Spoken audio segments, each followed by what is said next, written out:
Lying once is a mistake. Lying twice is a choice. But fabricating a lie every single day for 40 years, through every breakfast, every leave of absence, and even the day I received my commission, that is no longer a lie. That is an organized campaign of deception. My parents built that campaign. My name is Sophia Carter. I am 40 years old, a major in the United States Army. Last June, 150 members of the Carter family gathered for a BBQ in suburban Columbus, Ohio.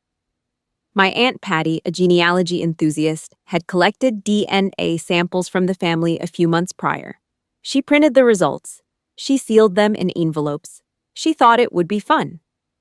But when the envelopes were ripped open, the laughter died. My mother's knuckles turned white as she gripped her iced tea. My father sat in silence, and I, the only black-haired daughter in a family of blondes, understood in 7 minutes what I had spent 40 years trying not to ask. Before I take you back to that afternoon, please subscribe, like, and let me know in the comments where you're listening from. Now, come with me to a Saturday in June. 7 minutes. That is how long it takes for a life to disintegrate. In the field, 7 minutes is an eternity. It is enough time to call in a medevac, to secure a perimeter, or to watch a brother bleed out in the dust of a Kandahar alley. But here, under the festive white plastic of a rental tent in Ohio, 7 minutes was just the time it took for Aunt Patty to stop giggling and for the world to go gray. My thumb traced the edge of the printed results. The paper was thermal, cheap, flimsy, and curling at the corners. It felt lighter than a standard issue 5.56 round, but it was doing a hell of a lot more damage to the woman I thought I was. The June sun was a hammer. It beat against the plastic roof, trapping the smell of charcoal smoke, overcooked brisket, and lukewarm potato salad into a thick, humid soup. My skin felt tight. My uniform shirt was sticking to my spine. I did not gasp. I did not drop the paper. 20 years of military discipline teaches you how to lock your jaw when the ground starts shaking. You do not scream. You look for cover. You assess the blast radius. I stared at the barcode on the top right, then the text below. 0% Scandinavian. The Viking blood Gerald had bragged about at every Thanksgiving, the seafaring ancestors he used to justify his own stubbornness. A ghost story, a bedtime tale for a child who didn't belong. The ink on the page was bold, indifferent to the carnage it was causing. Italian, Mediterranean, Greek. And there, at the top of the parental match list, was a name that had never occupied a single second of my memory. A name that sounded like a stranger's doorbell. Thomas Calloway. Relationship. Father. The potato salad on my plate suddenly tasted like copper. I set the plastic fork down. It made a small, pathetic clink against the plate. I shifted my gaze. Tactical sweep, eyes moving, head still. To my left, Aunt Patty was vibrating. She was trying to force a smile, but her face was a melting mask of terror. She looked at the other 149 Carters, a sea of blonde hair and blue eyes, and then she looked at me. She looked like she wanted to eat the envelopes to hide the evidence. Across the table, Linda did not look at me. She had not looked at me since the sound of tearing paper filled the air. Her eyes were locked on a charred piece of meat. Her hands, thin, manicured, and usually so controlled, were wrapped around a sweating glass of iced tea. She was gripping it so hard her knuckles looked like polished white stones. The ice inside rattled with the rhythm of her hidden panic. That was the confession. Linda was not shocked by the data. She was shocked that the bunker had been breached. She was a master of the long-term gaslight, but she had just been flanked by a $20 testing kit. The whispers started then. A slow, oily leak spreading across the lawn. What does hers say? Is there a mix-up? Look at Sophia's hair. We always knew, didn't we? Aunt Patty's voice cracked the silence. It was high, shrill, and desperate. The lab, they must have mixed up the vials. You know how these things go. Technology isn't perfect. We'll call them on Monday. It's just a glitch, sweetie. A silly glitch. She was trying to dig a trench with a plastic spoon. It isn't a glitch, Patty. The voice was dry, gravelly. Gerald sat back in his chair. He did not look like a man who had just lost a daughter. He looked like a man who had just finished a tedious chore. He picked up his can of Budweiser. The aluminum tab had been snapped off an hour ago. He didn't drink. He just held the can like a weapon. His jaw was set, hard. He looked me straight in the eye. No remorse. No, "I'm sorry, kid." Just the cold, flat stare of a man protecting his own property. "There is no lab error," Gerald said. The words hit the table like lead weights. "I knew this before you were born." 40 years, every birthday, every promotion, every time I bled for the Carter name on my chest. He knew I was a stranger in his house. He had let me earn my way into a club I was never a member of, watching me struggle to fit into a mold that was never designed for my shape. The backyard went dead. 150 people stopped chewing. The only sound left was the distant hum of a lawnmower and the cicadas screaming in the oak trees. They were waiting. They wanted to see the major break. They wanted tears and a scene they could gossip about at church tomorrow morning. They did not get it. A soldier does not kneel when the lead starts flying. You stand up. You find the target. I stood. The plastic chair legs scraped against the grass, a harsh, ugly sound that cut through the humidity. I walked around the table, slow, deliberate. My boots felt heavy, but my back was a straight line. I did not stop until I was inches from Linda.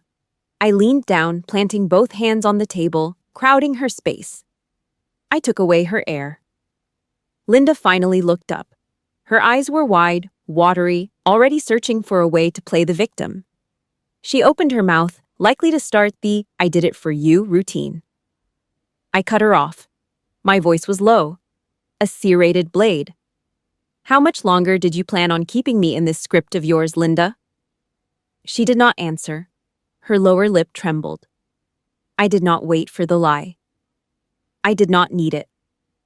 I straightened up, turned my back on the 150 staring ghosts, and walked toward the house. The gravel crunched under my heels like bone. Every step felt like I was walking out of a life I'd never actually owned. I needed the truth. And I knew Gerald kept his secrets in the same place he kept his whiskey, in the shed at the back of the lot. My combat boots chewed into the Ohio gravel as I walked away from that white plastic tent. Every crunch under my heels felt like a bone snapping. Behind me, the whispers of 150 Carters died out, replaced by the heavy, humid heat of a Columbus afternoon. I wasn't crying. I don't cry. My brain was already running an AAR, an after-action review. Objective, identify the breach. Result, total structural failure. The walk to the shed at the back of the property took maybe 30 seconds, but my mind was cross-cutting through 40 years of footage. The memories hit me like a strobe light in a dark room. I saw a girl, 8 years old, standing on the sun-bleached dock at the lake in Granville. I could smell the lake weeds and the cheap gasoline from the boat motor. Gerald was loading his fishing gear into the old tracker. I had my little life jacket on, buckled so tight it hurt my ribs. I wanted so bad to be in that boat. "Sorry, Soph," Gerald had said, not looking at me. "Only 4 seats. Me, your mom, Ryan, and Megan. No room for you. Next time, kid." I stood on that dock and watched the wake of the boat disappear. I counted the seats. There were 5. One was empty, right next to his tackle box. He didn't run out of room. He just didn't want me in the frame. He lied about a boat seat when I was 8, and he was still lying about my father at 80. I kept walking. The gravel turned to dirt near the shed. Cobble, 2012. The dust there was different. Finer, like flour, and it tasted like iron. I remembered sitting in a concrete bunker, shivering despite the heat, eating cold ramen out of a foam cup. I was saving every cent of my hazard pay. Every dollar of that danger money went back to Columbus. Gerald had called me, complaining about the winter leaks. "The roof is shot, Sophia. The hardware store is barely breaking even." So I sent the wire transfers. I paid for the shingles. I paid for the labor. 6 months later, I walked across the stage at Fort Benning for my OCS graduation. I scanned the crowd for that familiar stiff-brinked hat. Nothing. Gerald stayed home. He told me his back was acting up. But I saw the photos Ryan posted on Facebook that same day. Gerald was at a church fundraiser, grinning, holding a plate of ribs, looking as healthy as a horse. He took my blood money to fix his house but couldn't spare a 4-hour drive to see me earn my bars. I reached the shed. The wood was gray, weathered by years of Ohio winters. I didn't knock. I shoved the door open. The air inside was thick. It smelled of old motor oil, sawdust, and the metallic tang of rust. It was a workspace for a man who valued tools more than people. Gerald was standing by the workbench, a yellowed bulb flickering over his head. He was holding a heavy steel wrench, wiping it down with a greasy rag. He didn't turn around. He didn't have to. He knew my stride. "The hardware store has a reputation, Sophia," he said. His voice was like dry paper. "People in this town, they talk. They look for any crack in the foundation. I had to keep that door closed." He was talking about the store. He was talking about the church. He was talking about the Carter name like it was a holy relic. "You played the martyr," I said. I stepped further into the grime. "You didn't keep the door closed to protect me. You kept it closed to protect the lawn. You stole my identity so you wouldn't have to explain your wife's mistakes to the deacon." Gerald stopped wiping the wrench. He placed it on the metal table. Kang. The sound was sharp, final. He turned around then. His eyes were cold, washed-out blue, devoid of any warmth. There was no fatherly regret in that look, just a businessman looking at a bad investment. "I stayed," he barked. "I put food in your mouth. I stayed with Linda when any other man would have walked out. I thought I could learn to love you like my own." He paused, letting the silence hang in the oil-stained air. "But I couldn't. You were always a reminder of what I had to swallow to keep this family together. You weren't a daughter. You were a chore." "A chore?" I looked at him, the man who let me stand at the edge of every family photo, half hidden by a curtain or a taller cousin, just so I wouldn't ruin the blonde-haired aesthetic. I realized then that I had been paying for my own kidnapping my entire life. I'd bought him roofs and paid his debts, hoping for a crumb of the love he gave to Ryan or Megan. "I don't need your love, Gerald," I said, my voice steady, professional, dead. I never did. I just needed the truth. And I'm going to get it, starting with the man you tried to erase. I turned my back on him. I didn't wait for a rebuttal. I walked out into the blinding June light, my lungs burning from the shed's stagnant air. I reached my truck and grabbed the door handle. It was hot enough to blister. "Soph! Wait!" I turned. Megan was standing in the shadow of the porch. She looked small. She was looking over her shoulder toward the tent like she was crossing a minefield. She walked toward me, her voice a hurried whisper. "Mom knew," Megan said. Her eyes were darting everywhere. "She called Aunt Patty 3 times last week. She knew what was in that envelope before Patty even got here today." "She wasn't surprised, Sophia. She was just waiting to see if you'd notice." I stared at her. The betrayal had layers. It wasn't just a secret. It was an ambush. Have you ever felt like a stranger in the one place you were supposed to be safe? Have you ever realized your whole life was just a script written by people who didn't even like you? I need to know I'm not the only one who has walked through this fire. Drop a yes in the comments if you've ever had to pay the price for someone else's lie. Your support and your likes keep me going through this story. I climbed into the truck and slammed the door. The sound echoed off the gray wood of the shed. I pulled out my phone. I didn't look at my mother's texts. I opened the browser and typed the only name that mattered now. Thomas Calloway, Granville, Ohio. Monday morning in Ohio didn't care about my shattered life. The sky was a flat, bruised gray, and the air inside the Franklin County Children's Services office smelled like wet cardboard and bad decisions. I sat in a plastic chair that groaned under my weight. I kept my back a straight line, my hands resting heavy on my knees. Across the room, a flickering fluorescent bulb hummed a dying tune. Mrs. Miller, a social worker with tired eyes and a coffee-stained blouse, didn't look up from her monitor. The dead, rhythmic, clack, clack, clack of her keyboard was the only sound in the cramped cubicle. It sounded like a countdown. "Major Carter," she said, her voice as dry as the stacks of paper surrounding her. She finally looked up, sliding a thick manila folder across the scarred desk. "The state is pulling the plug. We're suspending the adoption proceedings for Lily." The air left my lungs for a second. I didn't flinch. "Why?" "The medical history you provided," she tapped the file. "It's a work of fiction. The DNA data from the centralized health registry flagged a massive discrepancy. The man listed as the grandfather, Gerald Carter, shares 0 genetic markers with you. That means the hereditary heart condition reports you filed for the child's records are fraudulent." She sighed, leaning back. "In this state, filing false medical documents in an adoption case is a felony, Sophia. If we can't verify your actual biological history, we can't guarantee Lily's long-term care needs. She's 6. She's been bounced back to the system 3 times already.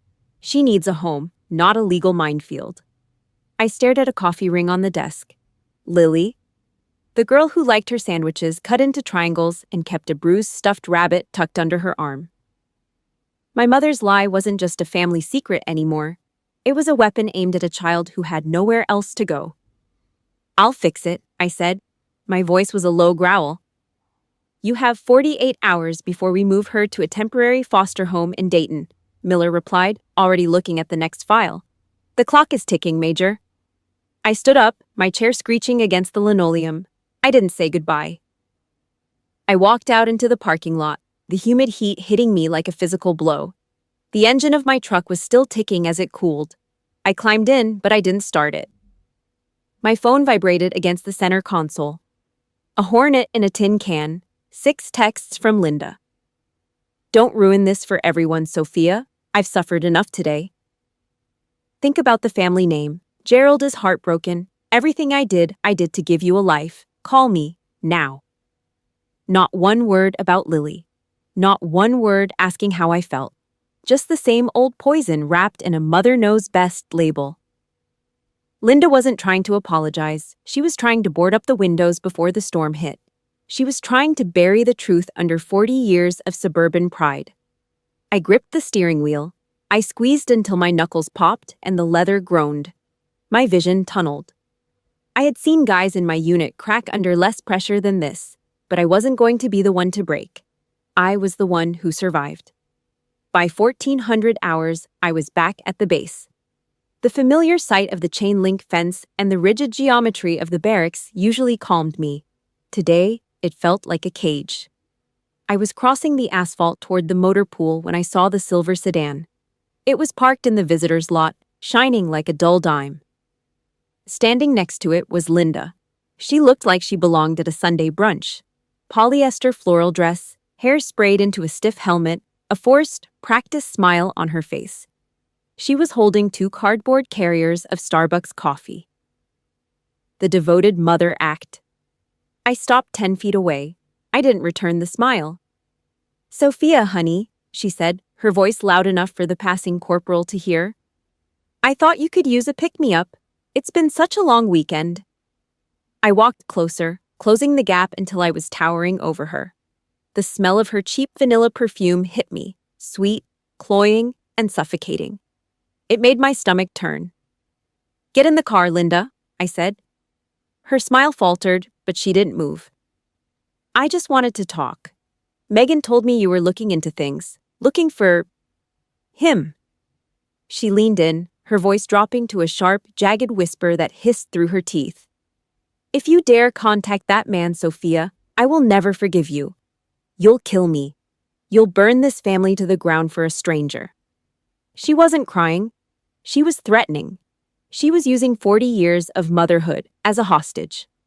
She wanted me to choose her comfort over Lily's life. She wanted me to stay the quiet, black-haired girl who stood in the corner of the photos. I looked down at her. I didn't see my mother. I saw a scared, selfish woman clinging to a house of cards. "Lily is going back to foster care because of your lies," I said. My voice was a serrated blade, cold and precise. "The state thinks I'm a liar because I submitted Gerald's medical records. I don't give a damn about your forgiveness, Linda. I don't even think I want it anymore. I crossed my arms, my shadow falling over her like a shroud. Keep the coffee, I added, and keep your forgiveness. You're going to need it more than I will. I turned my back on her. I didn't look back to see if she was still standing there. I walked toward the barracks, my boots hitting the pavement with the rhythm of a war drum. I reached my room, slammed the door, and sat on the edge of the cot. The silence was deafening. I pulled out my phone. My thumb hovered over the screen. Thomas Calloway. I didn't know who he was. I didn't know if he was a drunk, a saint, or a ghost. But he held the medical records Lily needed to stay with me. He was the only exit left on this dead-end road. I took a deep breath, the stale AC air filling my lungs. I tapped the screen and started the search. The war wasn't at the BBQ anymore. It was here, and I was finally picking up my weapon. Midnight in my apartment felt like the inside of a cold, empty casing.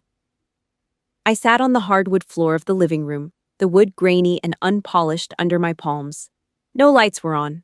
Only the pale, sickly blue glow from my phone screen cut through the dark. Spread out around me like a failed battle plan were my military records, my deployment orders, and that crumpled, sweat-stained DNA report from the BBQ. It was a piece of paper that had turned 40 years of "I'm a Carter" into a bad joke. I looked at the phone. My thumb hovered over the keyboard. I had the number. Patty had slipped it to me in a frantic, guilt-ridden text earlier that evening. Thomas Calloway. A carpenter in Granville.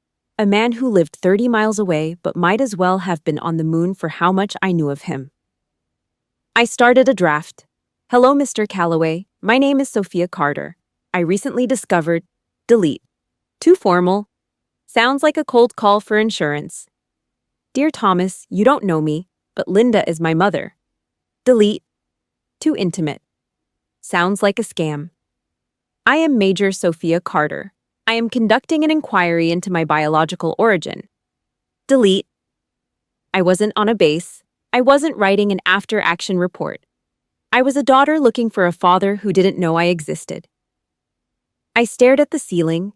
The ceiling fan clicked rhythmically, a slow, annoying beat that matched the pulsing in my temples. I thought about Gerald. I thought about 40 years of him watching me eat at his table, knowing I wasn't his. I thought about Linda, sitting in her floral dress, holding her vanilla-scented secrets like a shield. They had the truth and traded it for decorum. This stranger, Thomas, had nothing. I looked back at the screen. I stripped the words down to the bone. No fluff, no military jargon, just the raw, ugly truth. My name is Sophia. My mother is Linda. I think you are my father. I need medical records for a child I am adopting. Here is the DNA match ID. I hit send. The whoosh sound of the outgoing message felt like a gunshot in the silent room. The next 12 hours were a psychological march through a swamp. At 0600, I was at the base. I went through the motions of the morning briefing. I checked the motor pool. I reviewed the duty roster. But every time my phone vibrated in my pocket, my heart hammered against my ribs like a trapped bird. I'd pull it out, hiding the motion from the colonel, only to find a notification about a weather alert or a spam call from a telemarketer. The steel discipline they beat into you at West Point was the only thing keeping my face a mask of stone. But inside, I was that 8-year-old girl on the Granville dock again. I was counting the empty seats in a boat that was never coming for me. I was preparing for the second rejection.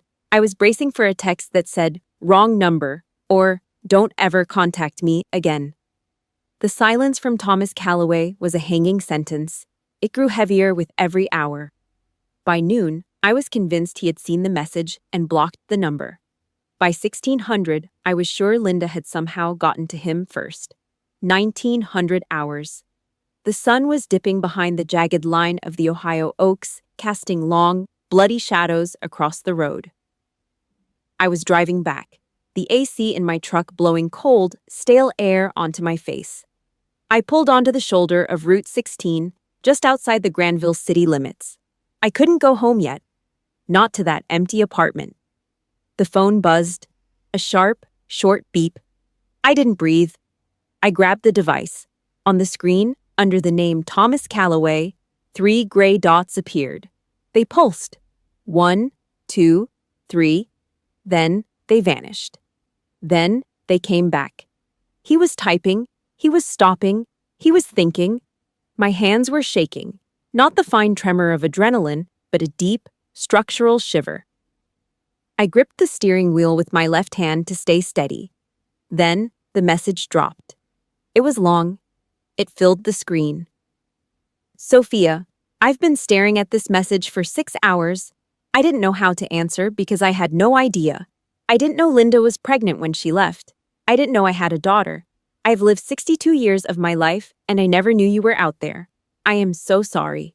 I am so sorry I didn't know. The blue light of the phone blurred. The first tear hit the back of my hand. It was hot, startling against my skin. 40 years of being told I was a chore, a mistake, or a burden.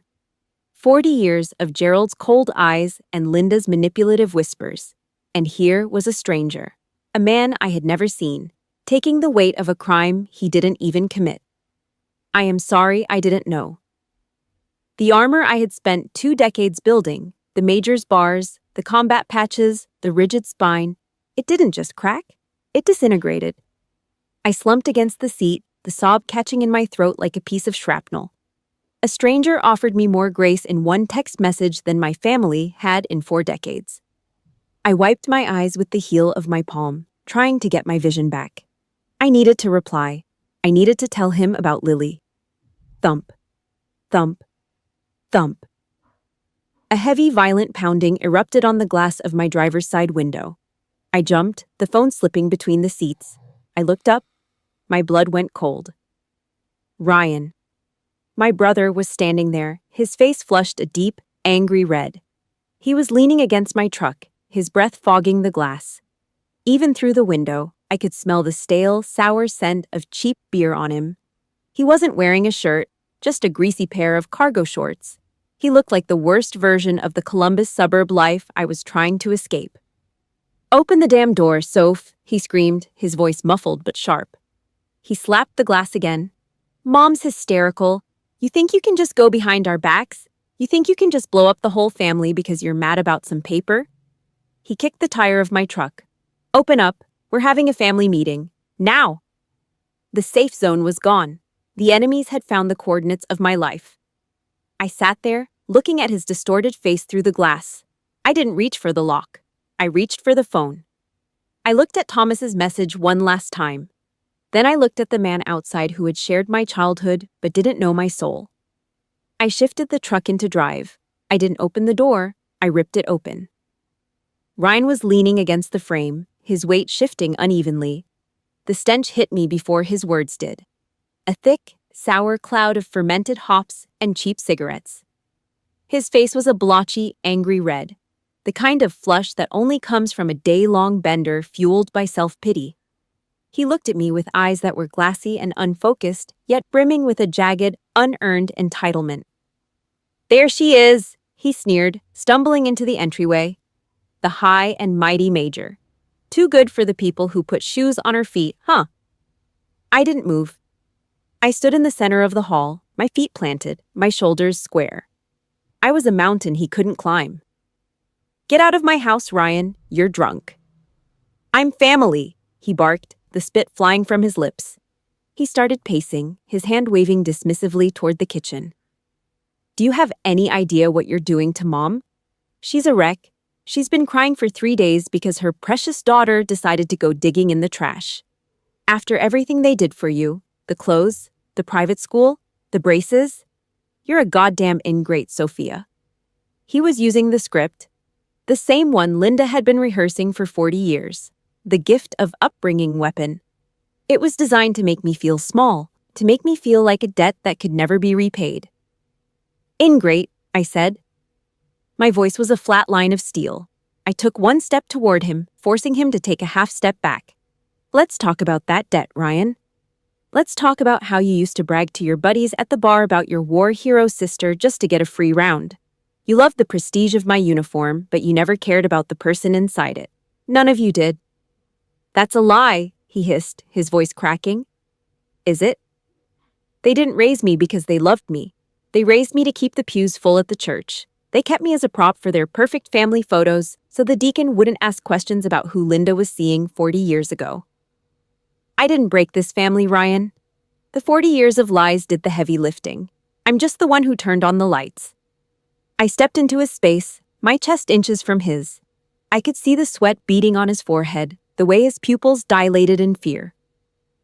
For the first time in his life, his little sister wasn't a chore or a shadow. I was a threat.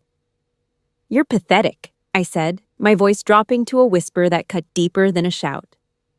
"You're so scared of losing the lie because without it, you have to admit that our parents are frauds. You'd rather see me rot than have to deal with the truth." The rage in his eyes flickered and died. It was replaced by a hollow, naked terror. He looked at me, and for a split second, the mask of the protective big brother fell away. He looked like a child realized the monster under the bed was actually in the mirror.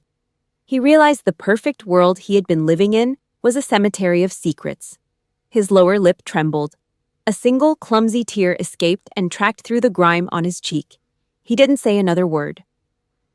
He turned around, his shoulders slumped, and lurched back out onto the porch. He didn't look back. It was the only honest moment we had ever shared, two strangers realizing they had never really been siblings. I slammed the door. The heavy deadbolt clicked into place. Click. A final mechanical punctuation mark on that chapter of my life. The silence of the apartment felt heavy, but for the first time, it didn't feel lonely. It felt like a clean slate. I walked over to the small oak desk in the corner. I pulled out a single sheet of white stationery. No flowers, no borders, just blank space. I picked up my pen. I didn't write a poem. I didn't write an apology. I wrote a ceasefire. I am no longer a character in the script you wrote. Do not call me. Do not come to my home. Do not send Ryan. I will contact you if and when I am ready. Until then, consider this border closed. I signed my name. Not Soph, not your daughter, just Sophia Carter. The pen scratched against the paper, a dry rasping sound like a blade on whetstone. I folded it once, slid it into an envelope, and sealed it. The next morning, the Ohio fog was thick, a gray shroud that clung to the trees and muffled the sound of the world. I drove to the post office at 5 o'clock. The air was cold and damp, smelling of wet pavement and dormant earth. I walked up to the blue metal mailbox. I held the envelope over the slot for 3 seconds. Then, I let go. Thud. The sound of the paper hitting the bottom of the metal bin was hollow and dry. It was the sound of a chain snapping. It was the sound of a fortress gate closing for the last time. I walked back to my truck. I climbed in, the seat cold against my legs. I gripped the gear shift, clicked it into drive, and steered the nose of the truck toward the I-70 ramp. The highway stretched out ahead of me, a dark ribbon vanishing into the mist. Somewhere 30 miles west, a man named Thomas was waking up in a house that smelled like sawdust. I hit the accelerator. I wasn't running away. I was advancing toward the front line of my real life, I-70 West. 3 hours of static on the radio and the hum of tires on asphalt. My knuckles were white on the wheel. I wasn't just driving, I was scouting a new front line. Granville wasn't a town of manicured lawns and HOA rules like the one I'd left in Columbus. It was a place of brick, bone, and honest sweat. I found the address. No iron gates, no security cameras. Just an old wooden sign swinging in the breeze. Callaway Custom Woodworking. I killed the engine. The silence was sudden and heavy. I looked at the DNA report on the passenger seat. The paper was limp, exhausted from being gripped too hard. I tucked it into my jacket pocket and stepped out. The air didn't smell like vanilla or fake floral spray. It smelled of freshly cut oak and linseed oil. A bandsaw screamed from inside the shop, then died down to a low hum. I walked toward the open door. My boots felt like lead on the gravel. A man stepped out. He was tall. Towering, actually. Maybe 60. His hair was the color of a winter sky, tucked under a faded baseball cap. He wore a canvas apron caked in fine blonde dust. His hands were huge, rough, calloused, and stained with wood dye. He looked at me, and he didn't look away. He stopped 10 feet out. His hands hung at his sides, fingers curling slightly. He wasn't reaching for a beer or a wrench to hide behind. He was just standing there, taking me in. "Sophia," he said. His voice was a low, gravelly vibration. Not a question, a statement. I didn't hug him. I didn't cry. I stood with my heels together, hands at my sides, the posture of a soldier awaiting orders. "Mr. Calloway." He walked closer. Every step he took was steady. He stopped 2 feet away, close enough to smell the sawdust on him. He looked into my face, his eyes searching. They were green. Deep, dark green. My eyes. "You have your grandmother's eyes," he said. His voice caught on the last word. The exact same shape. I'd know them in a blackout. The armor I'd worn for 20 years, the major's bars, the rigid spine, didn't just crack. It vanished. I felt the Ohio wind on my skin for the first time that day. I looked at his nose, the slight bridge, the way it sat on his face. "And I have your nose," I said. A small, crooked smile broke across his face. It was the first honest smile I'd seen directed at me in months. "I suppose you do. Come inside, Sophia. Please." The workshop was a cathedral of manual labor. Slabs of walnut and cherry leaned against the walls. Clamps hung from the rafters. It wasn't organized like a warehouse. It was organized like a mind. He led me to a plywood wall near his workbench. It was covered in sketches, receipts, and old Polaroids. He pointed to 2 young men in one of the photos. They were leaning against a pickup truck, covered in grease, grinning like they owned the county. "That's Rob. And that's James," Thomas said. "You're brothers. They don't know yet. I didn't know what to say until I saw you." I looked at them. Their jawlines, their brows. It was like looking at a fractured mirror. There were no secrets here, no decorum to protect, no church deacons to impress. Just a wall of truths pinned up for anyone to see. Thomas walked over to the corner. On a low bench sat a small piece of furniture, a rocking chair. It was unfinished, the pale oak glowing in the late afternoon sun. He ran a hand over the arm. It was smooth as silk, the edges rounded off with a level of care that felt like a prayer. "I started this morning," he said. He didn't look at me. He was looking at the wood.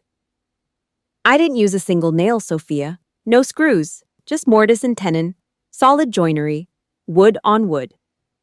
He looked up at me then. "Gerald, he never made you anything, did he?" "Plastic," I whispered. He bought plastic from the big box stores. He said it was easier to replace when it broke. Thomas nodded. He reached into his apron and pulled out a chisel. "Joinery like this, it never breaks. It's built to last a century. This one is for Lily. She's going to need something solid to sit on while she grows up." A stranger was building a legacy for a child he'd never met, simply because she belonged to me. The sob hit me before I could lock it down. It wasn't a loud, dramatic thing. It was just a leak in the dam. I looked at the floor, my vision blurring. Thomas didn't awkward hug me or tell me to buck up.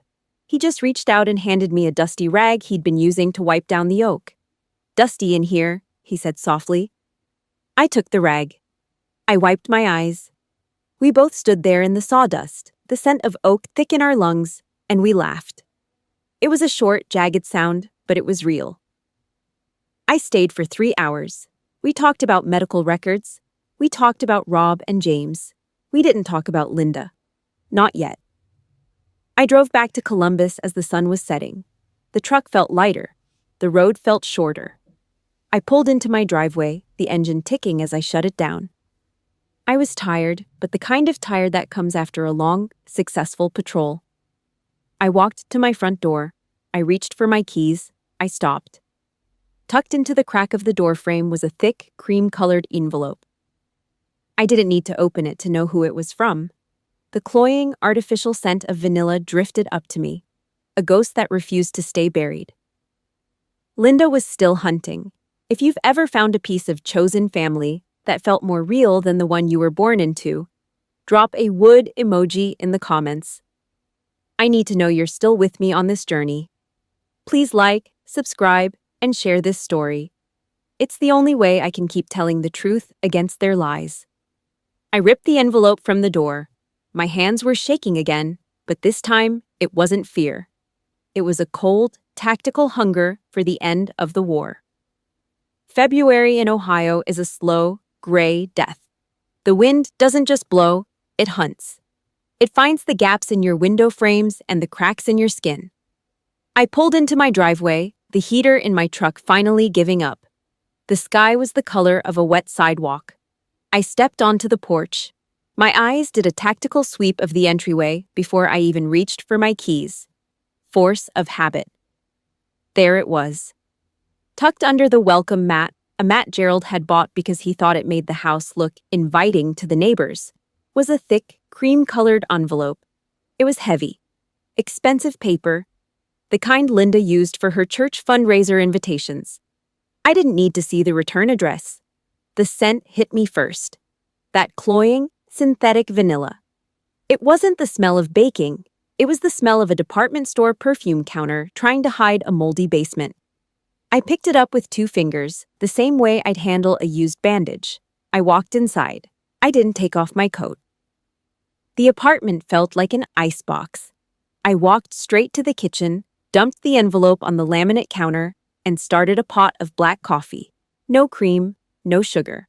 I needed the bitterness to stay sharp. I sat at the small table. I pulled my folding knife from my pocket. Snap. The blade was clean, sharp, and indifferent. I sliced through the top of the envelope. 3 pages fell out, handwritten. Linda's cursive was perfect, slanting to the right, every I dotted with a precise little circle. It was a masterpiece of suburban penmanship. I started reading. I didn't read it like a daughter. I read it like an intelligence officer dissecting an enemy manifesto. I was looking for the payload. Page 1. The Origin Myth. Linda spent 500 words talking about 1985. She wrote about the coldness of the Columbus winters and the suffering of being a young wife in a town that didn't understand her. She used words like lonely and misunderstood 6 times. She was building a bunker of self-pity.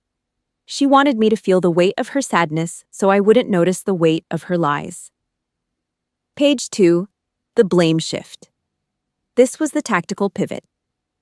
She moved the target to Gerald. She described his emotional distance and his fixation on the store. She hinted that Thomas, the man she'd spent 40 years trying to erase, was just a moment of weakness caused by Gerald's neglect. She was casting herself as the victim of 2 men, conveniently forgetting that she was the one who signed the birth certificate with a forged name. Page 3. The For Your Own Good clause. This was the closer, the grand finale. She claimed every choice, every forged medical record, and every year of silence was done to protect my future. She wrote that the Carter name gave me a foundation I would never have had with a drifter like Calloway. I finished the last line, 1,500 words. I went back through, scanning for keywords. Regret, 0 hits. Responsibility, 0 hits. Sorry. I looked closer.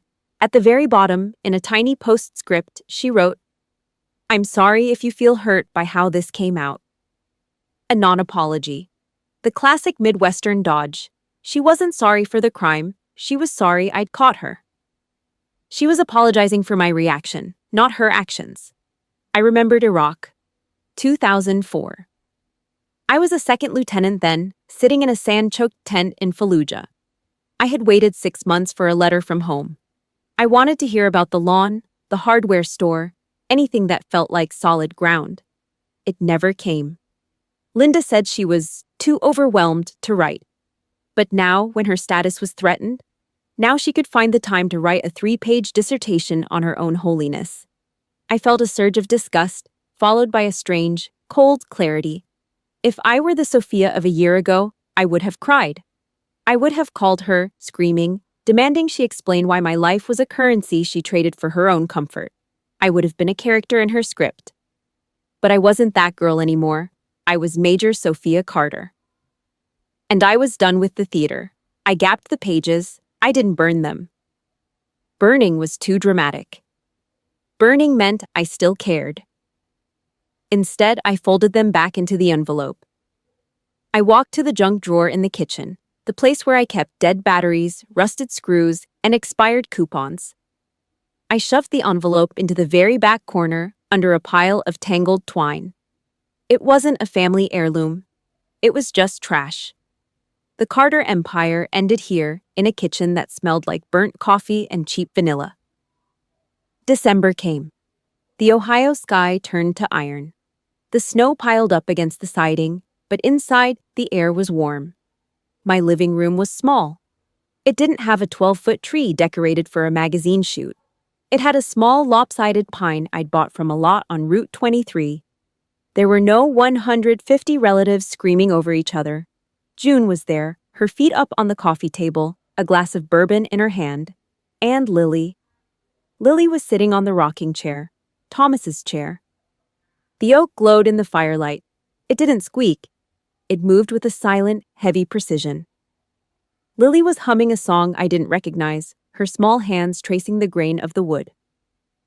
On the back of the chair, hidden where only someone looking for it would find it, were 2 letters carved into the oak. L.C. Lily Carter. She wasn't a chore. She wasn't a mistake. She was the first piece of a foundation that wasn't built on a lie. I looked at her, and the resentment, the bitter injustice of the last 40 years, finally started to dissolve. The perimeter was secure. The enemies were outside the wire. I picked up my phone. I didn't look at the missed calls from Ryan or the emergency texts from Linda. I scrolled past them like they were spam. I dialed a number I'd only known for a few months. "Hey," I said when he picked up. I could hear the sound of a lathe in the background. "It's Sophia." Sophia, Thomas's voice was a warm, gravelly anchor. "Everything okay?" "Yeah," I said, watching Lily rock back and forth. "Everything is fine.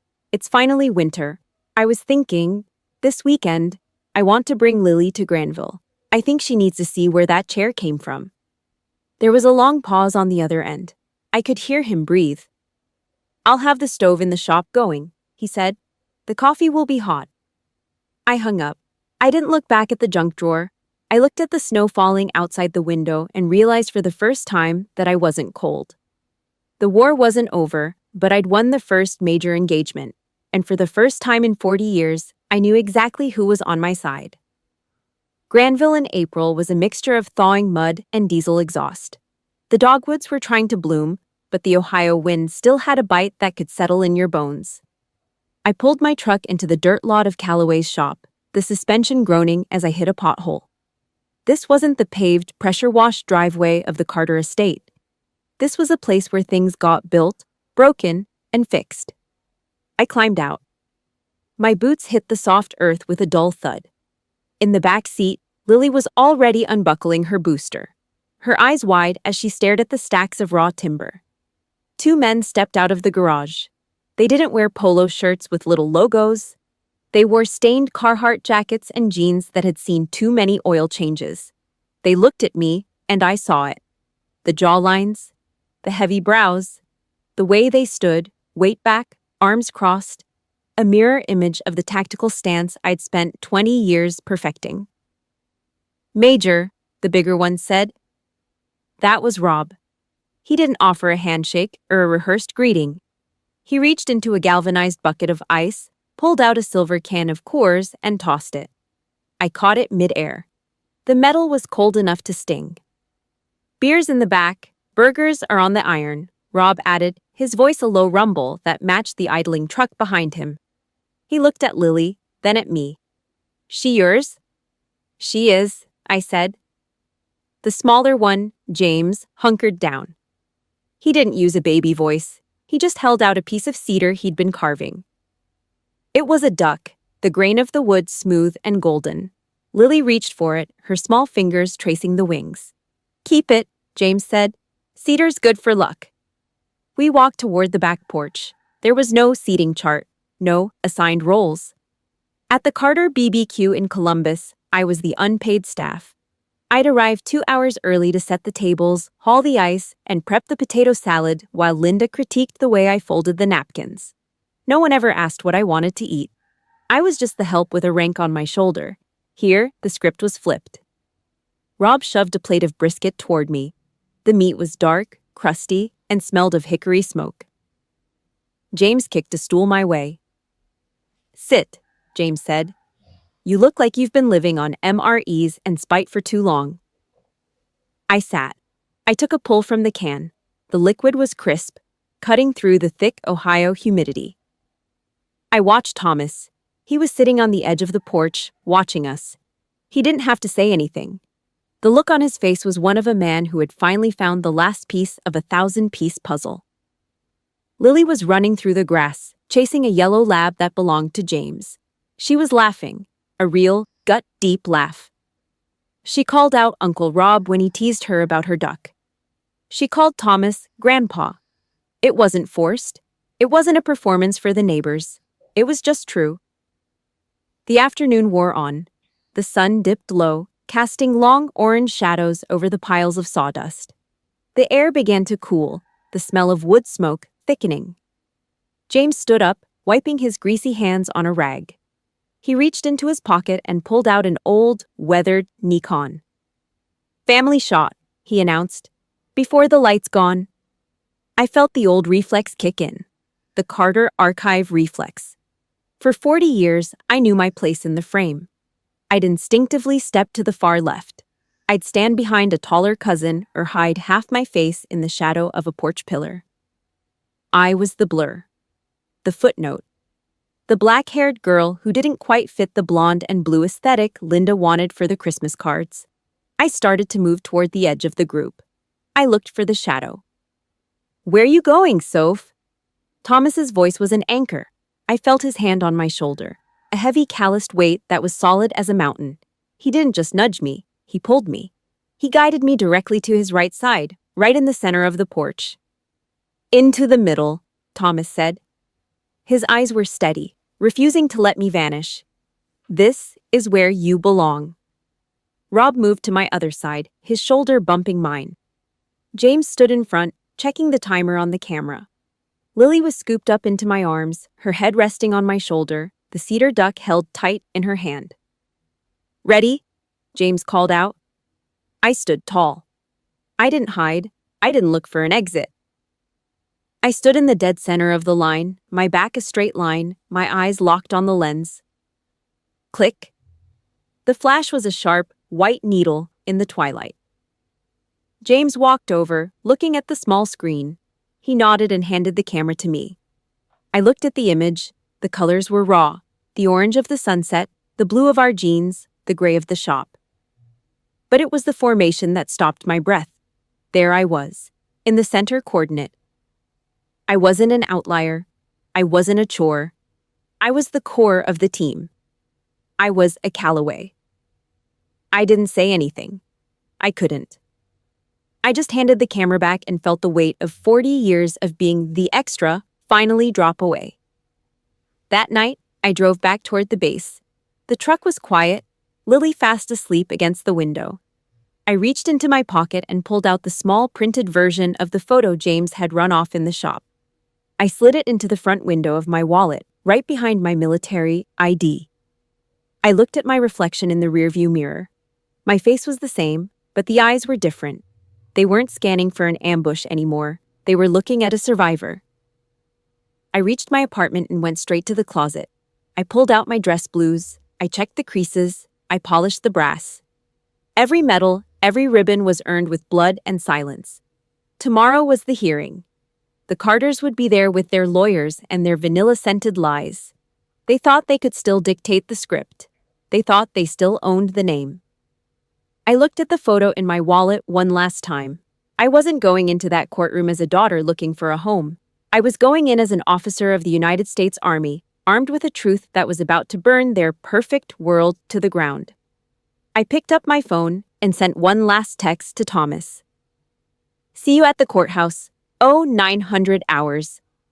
I closed my eyes. The war was coming to a head, and for the first time, I knew exactly who was holding the line with me. May in Ohio was heavy with the scent of mown grass and impending storms. The air inside the Franklin County Family Court did not care about the season. It was sterile.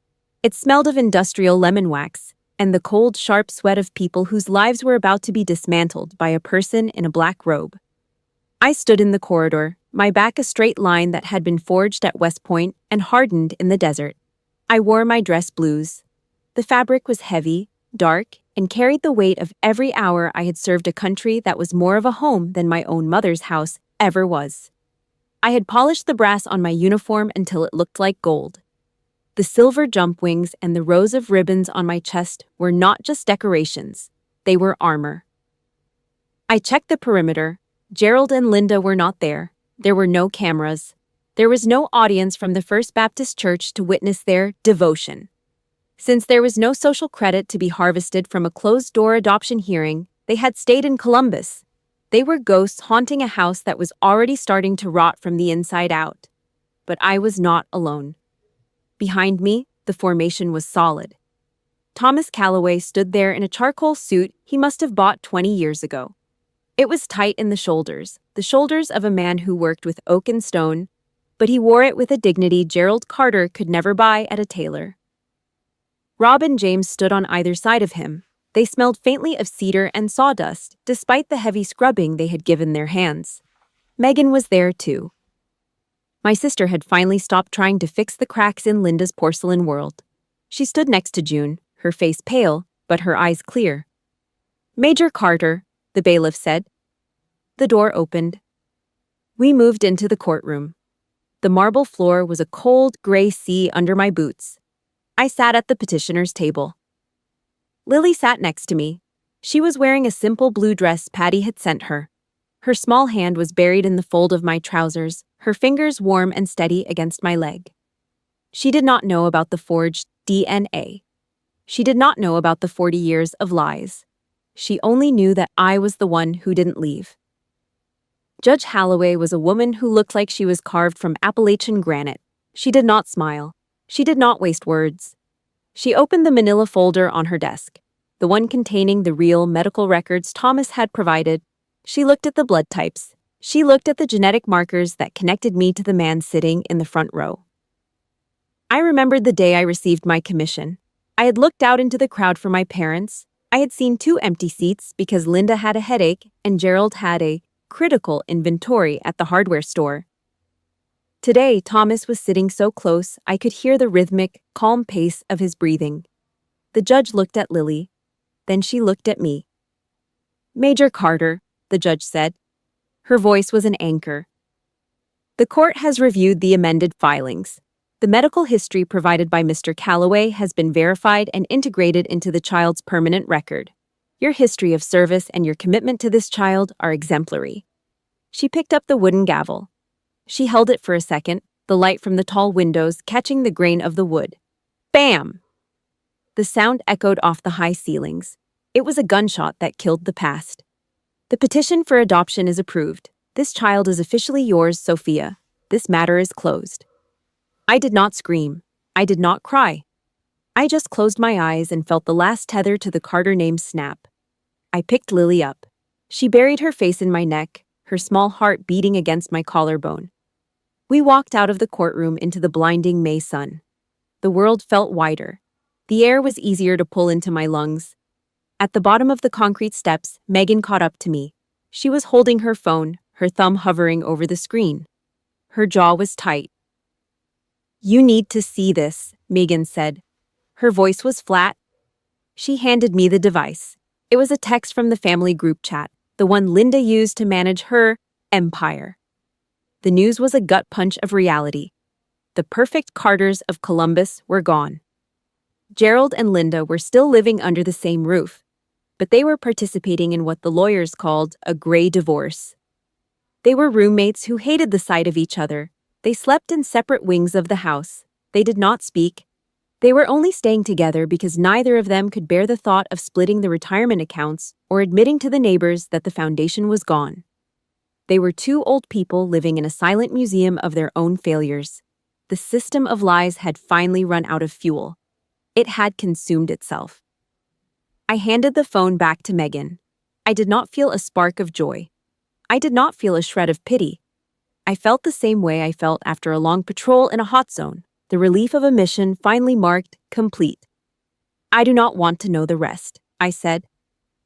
I looked toward the parking lot. Thomas was standing by his old truck. Rob and James were already loading a small wooden rocking horse into the back, a gift for Lily to take home. They were waiting for us. "Let's go, Soph," Thomas called out. I did not look back at the courthouse. I did not look back at the shadow of Columbus. I walked toward the men who knew how to build things that lasted. I stepped into the truck and shifted it into drive. As I pulled away, my phone vibrated in the console. A new message from an unknown number. I didn't answer it. I didn't have to. I knew exactly who was left in the wreckage, and I was already miles down the road. The night in Granville was quiet. Not the dead, stifling quiet of the Columbus suburbs, where everyone was waiting for someone else to fail. This was the quiet of the woods, full of life, honest and cold. I sat in the rocker. The oak was solid. Thomas had built it to last 100 years without a single nail. It didn't groan. It sang, creak, creak, creak. Lily was a warm weight in my lap. Her hair smelled like the soap Patty had bought for her. Something simple, like lemon and rain. She didn't flinch in her sleep anymore. She didn't wake up screaming for people who weren't coming back. She was 6, and she was already a veteran of 3 failed foster placements. She was a survivor, just like me. I felt her chest rise and fall against my ribs. It was the only rhythm that mattered now. No more orders, no more briefings, just this moment.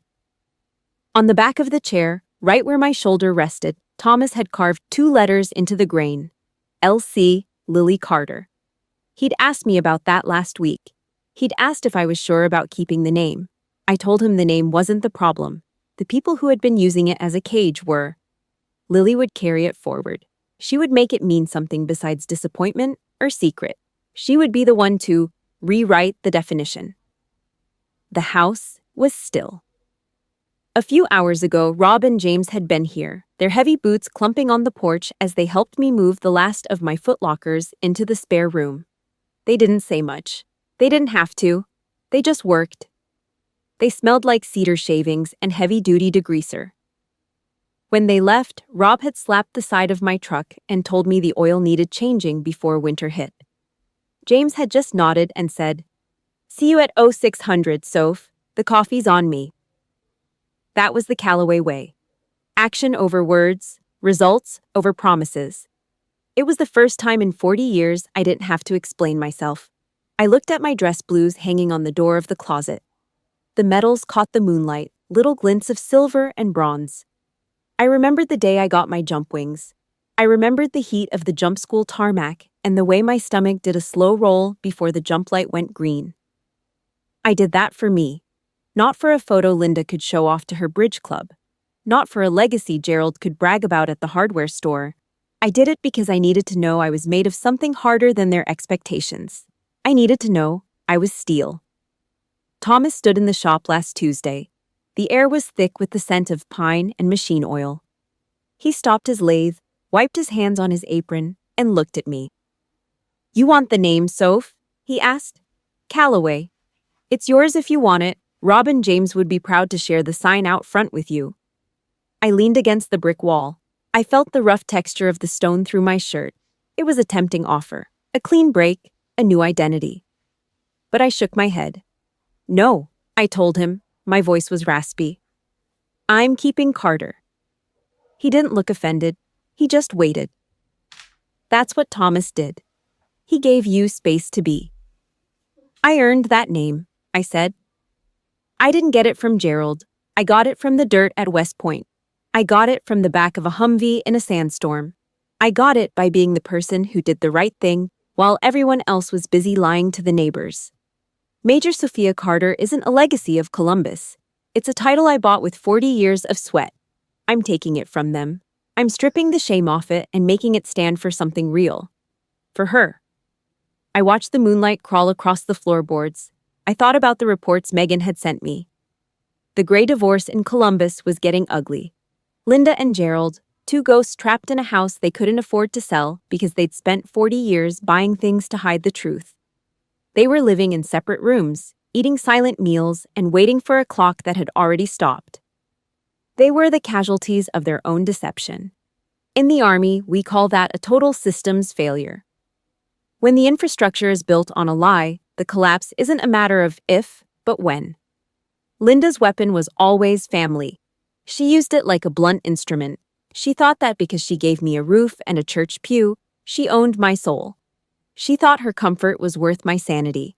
She thought forgiveness was something she could demand without ever admitting she was wrong. She thought her vanilla-scented perfume could cover the smell of betrayal. I didn't win by fighting her. I didn't win by screaming or begging for the truth.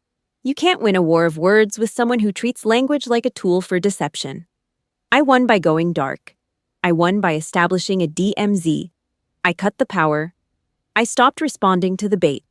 I built a fortress of my own, and I pulled the ladder up behind me. Discipline is the medicine for a toxic house. You have to be willing to be the bad guy in their story so you can be the hero in your own. You have to be okay with their silence, because their silence is where your peace begins. It's where your life starts. I carried Lily to her bed. She was a child of Granville now. I walked to the window. I spoke to you. My name is Sophia Carter. I'm 41. I'm a field officer. I am the daughter of Thomas Calloway. I've survived 40 years of vanilla-scented lies. I've been the chore. I've been the secret. But the mission is over. The perimeter is secure. I've burned the scripts. I know exactly who I am. It's over.